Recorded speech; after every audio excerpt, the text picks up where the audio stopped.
My name's KDog, and this is my first drink of the night. But it's far from the last.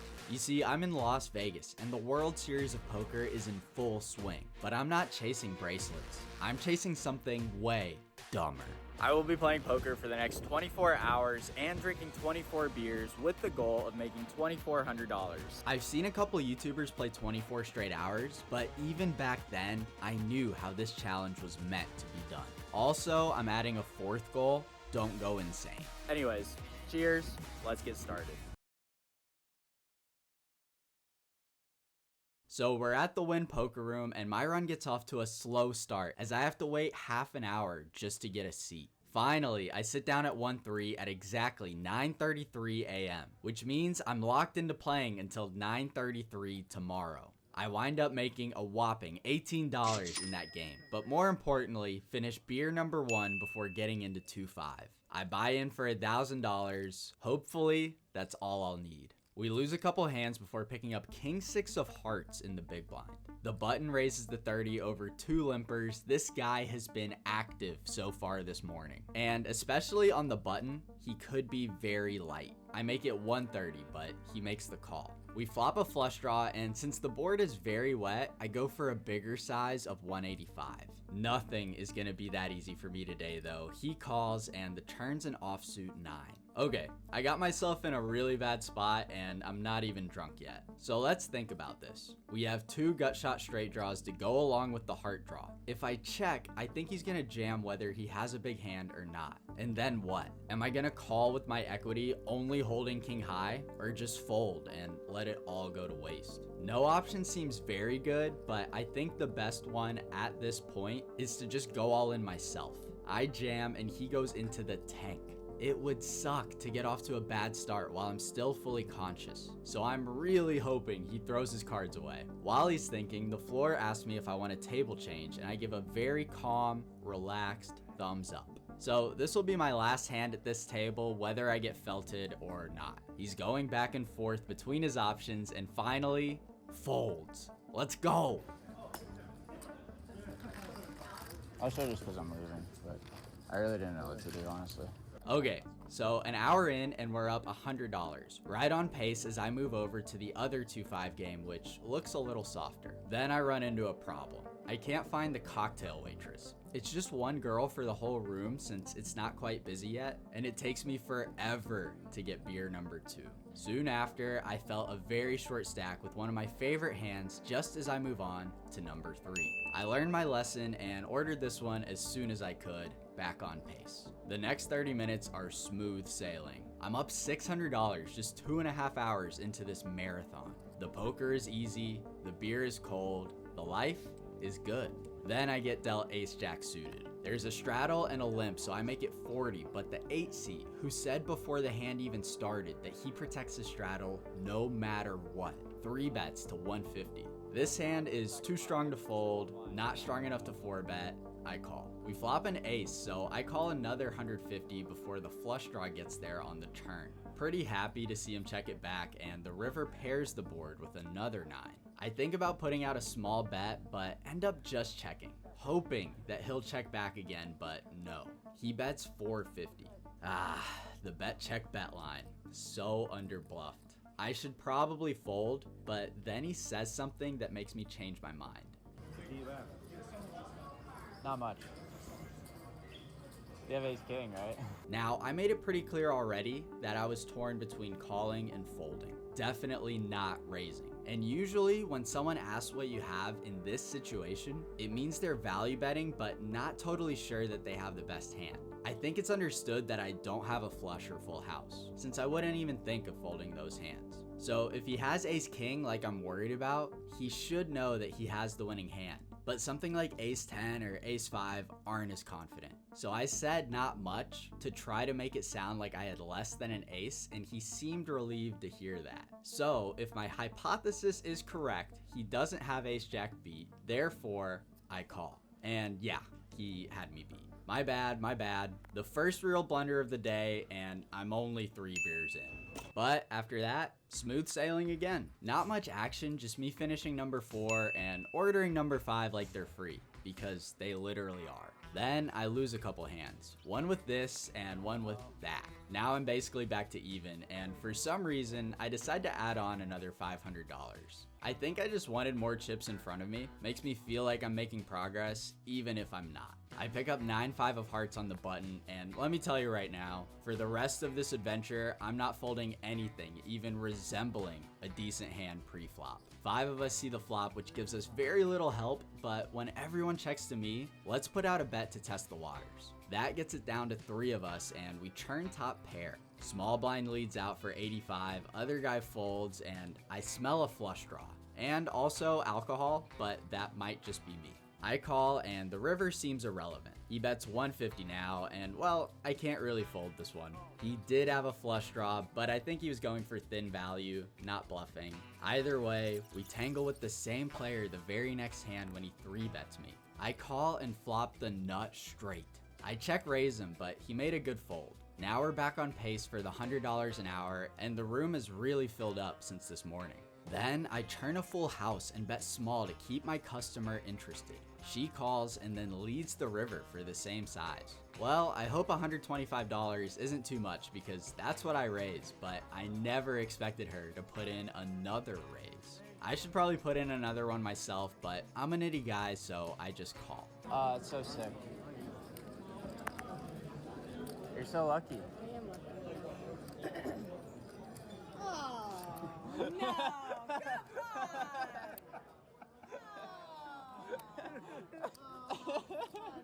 It's been a lot of fun so far, and make that 5 beers in with another on deck.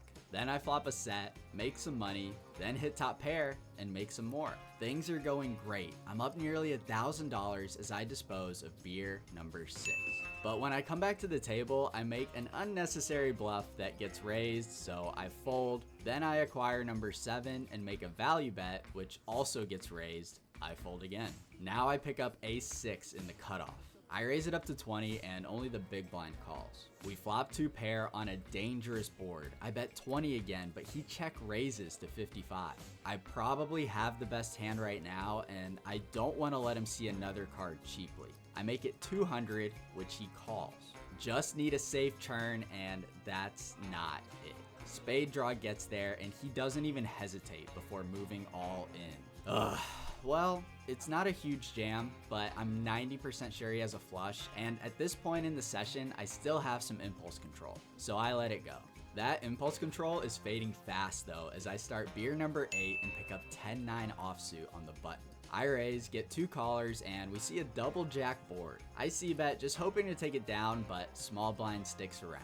Turns a low card, and I bet again. I think I can make him fold any small pairs by the end of the hand, but he min raises me. Okay, I've got nothing, but I think he knows that I've got nothing. And I know that he knows that I've got nothing. So I re-raise 265. This would be really cool if it works, but nope, he calls. River comes, and I just give it up after he checks and lose to trips. Nice hand. Then I lose a couple more, which puts me back in the red. I need a reset. Whoop. Okay, let's chill out a bit. Definitely a little bit punty, but I promise you, I'm probably not showing all the hands. I'm getting like jacks, ace queen suited, jacks again, just like the worst runouts possible, and I have to fold. I'm not punting as much as it might appear, but we're only a third of the way through these guys, and I'm definitely feeling it. I only had a sausage and egg McMuffin from McDonald's this morning, so I'm gonna try to get some food. It's gonna work out, I think. It's gonna work out, okay? Well, I said I wasn't punting that much, but this is not a raise and call a 3-bet kind of hand. Now I'm down 500, but I do get some much needed fuel. Love chicken fried rice, and I also love ace king of spades. I raise pre and both blinds call. We flop the nut flush draw and I bet 40. Small blind calls before the big blind raises to 140. Definitely not going anywhere with the spade draw. I call, but then the small blind back jams for about $400. As if that wasn't enough, the big blind also goes all in for over 700. Ugh. Well, I think the math is close enough to offset how tilted I'll be if I fold and get there. So I make the call, and here we go. Here we go.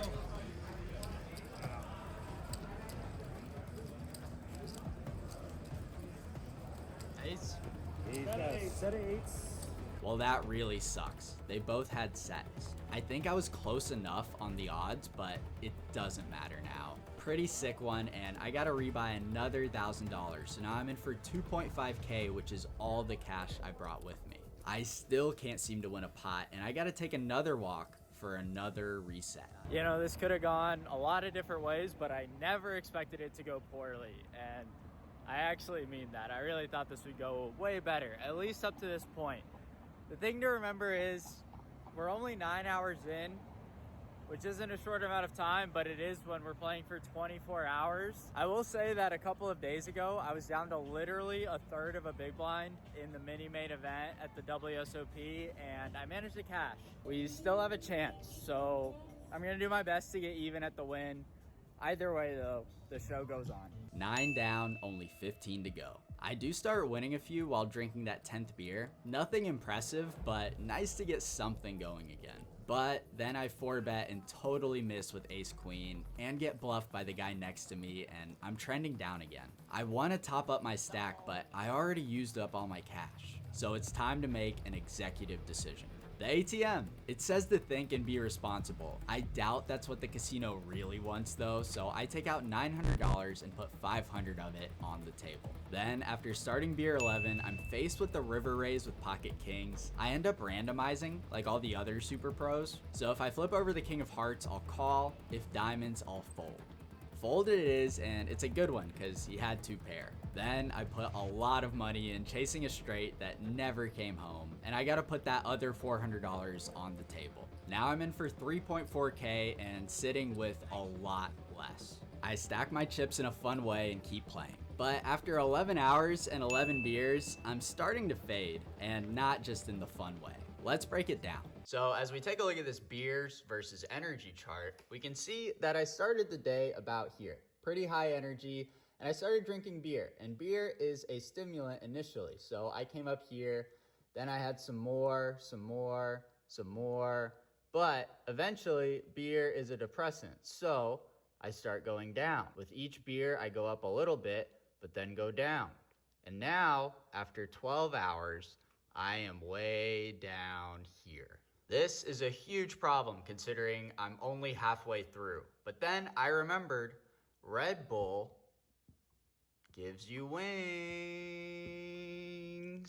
So beer 12 isn't a beer at all, but a vodka Red Bull to kickstart the back half of this experience. With my energy back at an all-time high, I raise up ace queen and miss the flop 3 ways. I keep betting and both call. Not great so far, but the turn's an ace. I probably have the best hand now and need to charge the flush draws. I bet again and we're heads up with the button to the offsuit deuce. It's thin, but my image at this point is a maniac who's been drinking since 9 a.m., so I gotta capitalize on that. I bet 210, rooting for a reluctant call, but what we get instead is a confident raise to $900.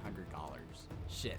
He's saying he has a 4, and that's very plausible since 6-4 was an open-ender from the flop, but 2 flush draws missed, so he could be bluffing with those as well. I tank for a long time, but can't think of a good enough reason to fold. And yeah, he had a 4. This is going very poorly. Woo!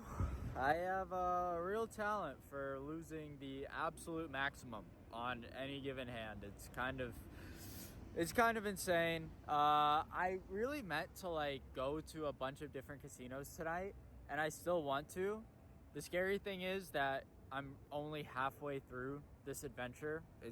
It might get uglier, I don't know, but I really fucking want to get even. So I'm gonna go try and do that. So as I'm thinking and being responsible, I take out another $1,000 from this thing. Not to brag, but I do have 2 bank accounts and I haven't hit the limit on the second one yet. Now that I'm in for over 4K and have a 13th beer in front of me, I figure it's time to start trying. I get a bluff through and then another one the very next hand. I really don't know why anyone would fold to me right now, but I do it again with 6 high, and let me show you my setup here in the 6th seat. I'm putting the beers between my legs for easy access. Can't imagine how much lime juice I spilled on myself throughout the whole day, but let's continue. I also can't believe how many times I play 7-6 offsuit this session. I still haven't hit with it, but I get another bluff through as I slowly inch my way back to financial solvency. We're on to beer 15, and things have really calmed down after all that trouble before. Now's a good time to mention that the guy to my left has been here almost as long as I have, and he's gonna be here as long as I am too. No crazy challenges for him, just pure love for the game. We've been doing $50 flips every time it folds to us in the blinds, and I'm 3 for 3, so this time he wants to do $200 blind. All right, we would like to run it out, please. You want to bet? Come see it. No, I don't want to bet. I check. I'm down too much already. Check. Check. Yes. Oh my God. Finally. Oh, that's gonna be tough to beat. Oh.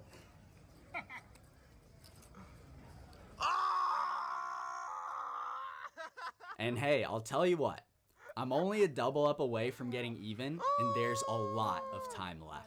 That's the third time I made a set of fours today. A 16th Corona and Lime has arrived, and I lose a couple before picking up what's apparently my favorite hand. I've been bluffing with it all night, but this time, I flop the nuts. I fast play and raise the flop. Turns an ace, and I put the short stack all in. He ends up calling, and okay, not the best camera work, but we win, and I can't help but start to believe.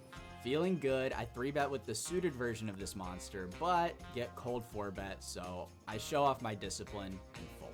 How about 8-6 suited? I raise over a straddle and a couple of limps and flop trips. Okay, so did everyone else, but I guess I'll pretend to have a big pair now. I bet, both call. Turn comes, I bet again, only one calls. River comes, I bet one last time and he folds. I'm less than $2,000 away from getting even as I move on to my 17th beverage. I break even for the next hour and get started on beer 18. By the way, I did have a bottle of water or two throughout all this. The hour after that, I lost a little bit before getting number 19. And look, I realize I could have made this easier on myself by drinking light beers, but I like these, and the limes are keeping me healthy. It's a balanced diet of fruit and alcohol. Remember when I did that "you're so lucky" thing when I chopped with that lady 13 hours ago? Well, I got another chance to do it. That's it. I just have a 9. Dude, you're so lucky. It's crazy. It's crazy. Guess it doesn't really hit the same at 4 o'clock in the morning.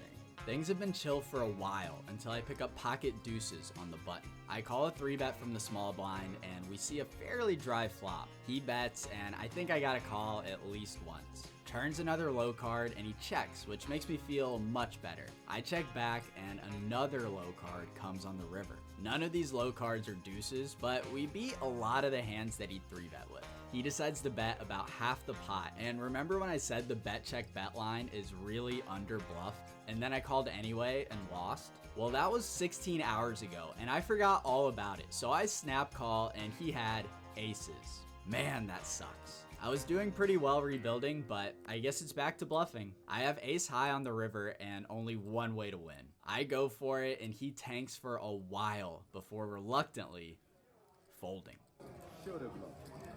Vecino Royal. Very nice. Okay, let's keep it a buck. I'm not gonna get even tonight, but you know what? I could have a good time playing. And that's all I'm trying to do. Just try to have a little bit of fun playing this game. Still got a few hours left.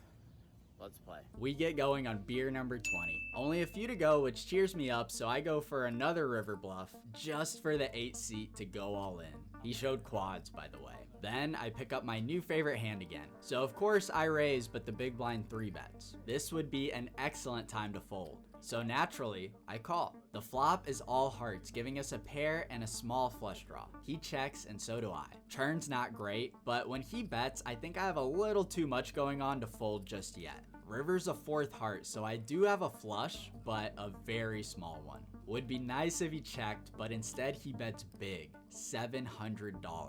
Oof, this is rough. But I think back to all the times I've bluffed this guy tonight. Maybe he's trying to get me back. I call. Nope, he just has the nuts. Because why would anyone in the entire world overbet bluff a man 20 beers deep at 5 in the morning? This has turned into a nightmare I can't escape. But I've come this far, so I pay a 3rd visit to the ATM and get $800 more to play with. I want to recapture the joy I started the day with. So I 3-bet king 6 of hearts like I did so long ago. We have some potential on the flop. More importantly, I have the range advantage, assuming he hasn't been paying much attention to my actual range. I c-bet and he calls. Turns of 4, not much hope for me in this hand unless I keep betting, so I do, but he calls again. Last card's another ace and he checks a third time. I'm pretty sure he has an ace and there's no shot he's gonna fold it to me, so I give up, and it's a good thing because he had a full house. At least I still have some shred of restraint left. Then I 3-bet again, but this time with a very good hand. It's pocket jacks, but now our opponent 4-bets. I am not folding and I am not calling. I am going with it. And he snap calls. Oh boy. Oh, if he snap calls, we're in trouble.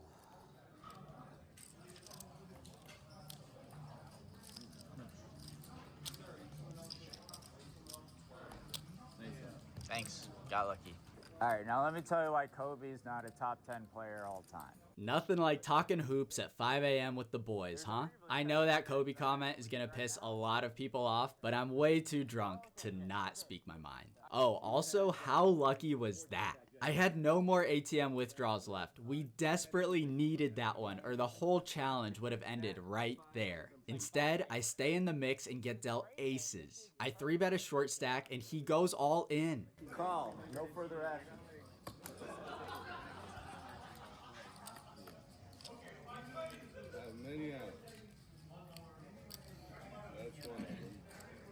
Well, then I guess that's you.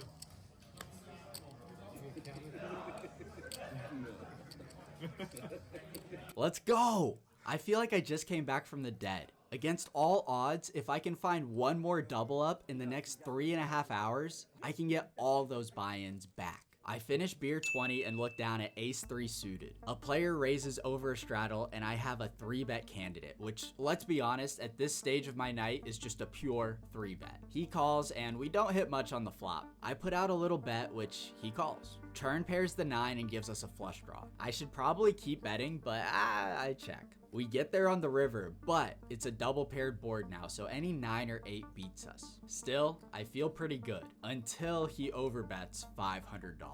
Well, I know every big river bet I've called for the past 20 hours has been dead wrong, but I have a really strong hand here. So strong that he might be betting worse for value. Stuff like queen 10, jack 10, or 7-6 of diamonds. He could also be bluffing with the offsuit versions of these hands, especially when my hand looks like a pair of kings at best. And lastly, he's Australian. I've never met a nitty Australian. If you got it, you got it. I call and he's got it. Ugh, some sick rivers today, man. Then I lose a 3-bet pot with pocket 8s and my stack drops back to 1.7k. That comeback lasted about 20 minutes. Now, you're not gonna believe this, but I actually called a river bet and was right. Still though, I'm struggling to stay awake, so I get another vodka Red Bull to power through the last 3 hours. But after this point, fellas, we are flying blind. My memory between 6:30 and 9:30 a.m. is pretty hazy, and the notes I took aren't very helpful. I guess not much happened before I got beer 22. Then I picked up jack 10 suited, called a 3-bet. We both checked the flop. I turned top pair. He checked again. I bet. He called. River looked clean. He checked the 3rd time. And I decide that the whole thing seems suspicious. I'll just be in it and check. I have a jack. Yeah, I'm a great checker. I'll tell you what. You are watching the most disciplined man in all of poker. From there, the notes are empty for an hour. I guess I won a hand with ace king. I've had a lot of great starting hands today, but that's to be expected when you play 24 hours straight. I managed to order a double Corona and lime. All I gotta do is finish these in the next hour, and I can finally stumble on home to bed. But first, let's piece together what happened in the home stretch. Here I am 3-betting 7-6 offsuit. Seriously, I have no idea what got into me with this hand, but I never want to see it again. I wind up putting in some more money with what I have to assume is 7 high, and got called on the river by a man about 22.5 beers behind my pace. Next, we find our hero with a much better pre-flop holding, but from what I can make out of the board, I don't see any aces or queens. That does not stop me from betting all these chips into 3 players. And believe it or not, each one of them eventually folds. Ooh. Not everybody would do it. Casino Royale. My bad. That wasn't very chill of me. Here we are raising the flop with what is probably just 8 high, and it works again. Super pro. Let's switch gears with this hand. I raised pre and got 2 callers. I don't totally remember what the flop was, but I know there wasn't an ace out there. I bet, next guy calls before the big blind raises. I'm the only one who calls, and when he keeps betting on the turn, I just remember having the thought that there's no way I'm getting bluffed at this stage of my adventure. So it's time to send the boys home. Good fold.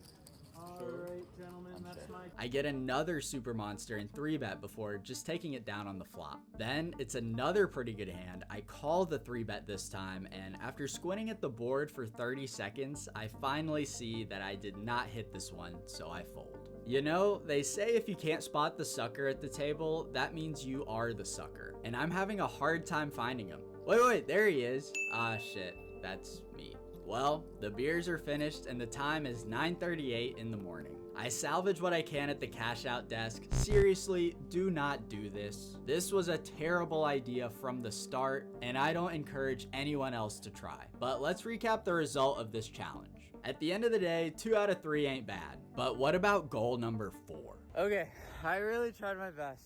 I meant to go to like a bunch of different casinos, and I ended up only at this place. I had a good time, at least throughout the night. I definitely made like way too many bad calls. The final total is on the screen, hopefully, by my editor, who is, of course, myself. Oh, here we go. Ooh. Okay, I almost got ran over. 24 hours, 24 beers, which I accomplished for what it's worth. As you can see, I guess. I tried my best. I will try again. Thank you guys very much for watching. I'll see you next time on the KDog Poker Vlog.